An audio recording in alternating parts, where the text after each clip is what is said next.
OBC भवन उभारण्यात यावी.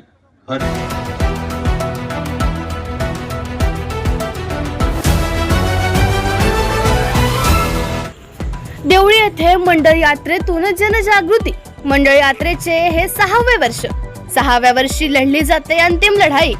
जातीनिहाय जनगणना झाली नसल्याने 95,000 कोटी रुपयांचे ओबीसीचे नुकसान झाले असल्याचा करण्यात आला दावा. भंडारा येथून निघालेली मंडल यात्रा वर्धाच्या देवळी येथे पोहोचली.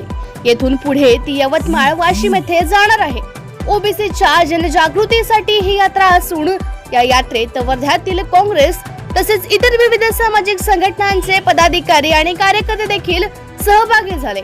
ओबीसीची जातीनिहाय जनगणना झाली पाहिजे हा प्रमुख मुद्दा या मंडल यात्रेचा आहे.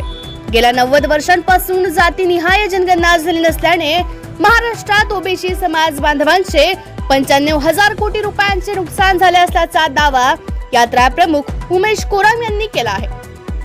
देशात जनगणना होत असताना यात पहिल्याच टप्प्यात जनगणनेचा अर्जात ओबीसी या सवर्गाचा कॉलम असणे अपेक्षित होते, पण हा कॉलम नसल्याने ओबीसी कडे दुर्लक्ष होत असल्याचा आरोप या यात्रेमधून केला जात आहे.